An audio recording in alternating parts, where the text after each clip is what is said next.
Hello everyone, welcome back to my new vlog. তো তোমরা সবাই কেমন আছো? আশা করছি খুব ভালো আছো। তো আমি ঘুম থেকে উঠেই চলে গিয়েছিলাম ব্রাশ করতে, ফ্রেশ হতে।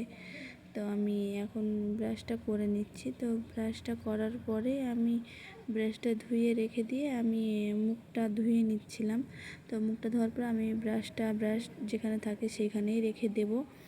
তো ব্রাশটা রেখে দেওয়ার পরে আমি চলে যাচ্ছি আমাদের শশা গাছটা দেখতে।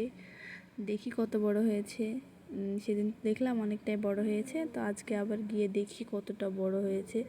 অনেকটাই বড় হয়ে যাবে, বৃষ্টি হচ্ছে তো, বৃষ্টি পড়ছে, এবার গাছের জোর হয়ে গেছে অনেকটা। তো দেখো কতটা বড় হয়ে গেছে। সেদিন দেখলাম কতটুকু হয়েছে, আর আজকে দেখছো লতা পাতা হয়ে একদম জড়িয়ে গেছে, অনেকটা বড় হয়ে গেছে। আর এই যে বৃষ্টি হয়েছে বলে এই গাছগুলো অনেকটা বড় হয়ে গেছে। আর এই যে তুলসী গাছটা কতটা বড় হয়ে গেছে, সব গাছই বড় হয়ে গেছে, বৃষ্টি হচ্ছে তো। তো এই যে সেদিন ঝড়ে আমাদের এই টিনটা ভেঙে গেছে। আর এই যে আমি এদিকে এসেছিলাম দেখতে যে কচু যে শাকগুলো হয় ওগুলো কত বড় হয়েছে। তো দেখছো কত বড় হয়ে গেছে। আর এখানে কলমি শাক বেরিয়েছে, তো সেটাই আমি দেখাচ্ছিলাম। তো তারপরে আমি কিছু কাঁচা ধোয়ার ছিল, তো সেগুলোই আমি নিয়ে চলে এসেছি। বাবুর কিছু জামা, একটা কাঁথা ছিল আর দুটো বালিশের কভার ছিল, তো সেটাই আমি এখন ধুয়ে নেব। এই যে আমি এখন সার্ফটা দিয়ে দিলাম। এখন আমি সবগুলো ভিজিয়ে রাখবো। ভিজিয়ে রাখার কিছুক্ষণ পরে আবার আমি এগুলো সব ধুয়ে নেবো। তো এই যে এখন আমি সব ভিজিয়ে দিচ্ছি। একটু না ভিজিয়ে রাখলে আবার পরিষ্কার হবে না। প্রত্যেক দিনকারই কাঁচা, তাও একটু ভিজিয়ে রাখতে হয়। তো এই যে আমি এখন বালিশের কভারগুলো সব দিয়ে দিলাম। তো দেখো আমার সবগুলো ধোয়াও হয়ে গেছে। এই যে সব ধুয়ে আমি এখন বালতিতে রেখে দিয়েছি। তো তারপর চলে গিয়েছিলাম ছাদে। এই যে সবগুলোই মেলা হয়ে গেছে, বালিশের কভার, বাবুর দুটো জামা ছিল, একটা জামা ছিল আর প্যান্ট ছিল। তো সেগুলোই আমি মেলে দিয়ে এখন ক্লিপ দিয়ে আটকে দিব, না হলে আবার হাওয়া হলে তখন পড়ে গেলে নোংরা হয়ে যাবে। তো সেই জন্য আমি সবগুলোতে ক্লিপ দিয়ে দিচ্ছি। এই যে প্যান্টগুলোতে, বালিশের কভারগুলোতে, সবগুলোতে আমি ক্লিপ দিয়ে দিলাম। তো তারপরে আমি নিচে নামার সময় দেখলাম আমাদের স্ট্রবেরি গাছটা একদম শুকিয়ে গেছে, পানি দেওয়া হয়নি।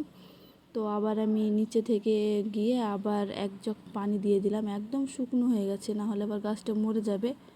একবারে কেমন হয়ে গেছে, একটু তো পানি দিতে হবে। তো আমি পানিটা দেওয়ার পরে চলে এসেছিলাম নিচে। তো তারপরে মা দেখি চা করেছে, আর এখানে চাল ভেজেছিল আজকে অনেক দিন পর। তো আমি চাল ভাজাটা খাচ্ছিলাম, আর এই যে চা। তো চাটা খাওয়ার পরে একটু বসে থেকে মা রুটি বানিয়েছিল, তো রুটিটা খাচ্ছিলাম। তো আমাদের খাওয়া দেখে আমি খাচ্ছিলাম, আব্বু খাচ্ছিল। তো আমাদের খাওয়া দেখে বাবুটাও খাবে। তো আব্বু আবার কী করেছে, একটা রুটি দিয়েছে, আর এই যে কতটা মুখে ছিঁড়ে নিয়েছে। আমি আবার সঙ্গে সঙ্গে বার করে নিলাম অতখানা রুটি, তখন আবার গলায় বেঁধে যাবে। তো সেই জন্য আমি বার করে নিলাম। তো আমি বার করে নেওয়ার সাথে সাথে আবার দেখি মুখে দিয়ে দিয়েছে। তো তারপরে রুটিটার অবস্থাটা দেখো কী করেছে ও। অনেকক্ষণ ধরে খেলা করছিল, ও রুটিটার অবস্থা একদম শেষ, ছিঁড়ে ছিঁড়ে অবস্থা শেষ। তো তারপরে আব্বু বাজার থেকে এনেছিল চিংড়ি মাছ, তো মা সেটাই বেছে নিচ্ছিল। তো আমি আবার একটু দেখলাম, বেছে ধুয়ে নেওয়ার পরে মা রান্না চাপিয়ে দিয়েছিল দুপুরকার। তো মা রান্না করছিল, এই যে আমার বাবুটা মার সঙ্গে রান্না করছিল। তো দেখো কীভাবে রান্না করছে আমার বাবুটা, চাষনাটা কীভাবে নড়াচ্ছে, এত পাকা। তো তারপরে গোসল টোসল সেরে ভাত খেতে বসে গিয়েছিলাম। এই যে এখানে আমি ভাত খাচ্ছি, মা খাচ্ছে, আর এই যে আমার আব্বুর থালায় গিয়ে বসে আছে। ও এখন ভাতটা মনে শান্তিতে বসে বসে হাত দিয়ে নাড়বে। তো আমার আব্বু কিছু বলছে না, দেখে ও কী করছে। তো দেখো এক মুঠ ভাত তুলে মুখে দিয়ে দিয়েছে, ওর মুখে দিলে অক করবে। তো মুখে দেওয়ার পরে আবার ছিটাচ্ছিল, পায়ে ফেলছিল। ও মানে খুব মজা পাচ্ছিল আর হাসছিল যে আমাকে কিছু বলছে না, তাহলে আমি একটু খেলা করি, এরকম একটা বাচ্চা ছেলে আর কি। তো তারপরে ঘুমিয়ে গিয়েছিলাম আমি আর বাবু বিকেলবেলায়। তো বিকেলবেলায় আর কিছুই করিনি, সন্ধ্যার দিকে ঘুম থেকে উঠে খুব গরম লাগছিলো, তো একটা কিটক্যাট নিয়ে বেরিয়ে গেছিলাম। তো একটু রাস্তার দিকে ঘুরছিলাম, রাস্তার দিকে একটু হাওয়া হচ্ছিলো, তো তাই। তো রাস্তা থেকেই আমি আবার বাড়ির দিকে চলে আসি। তো আমি আর বাবু এখানে বসেছিলাম। তো আজকের ভিডিওটা কে কোথা থেকে দেখছো একটু কমেন্ট করবে। তো বাই বাই, আল্লাহ হাফেজ।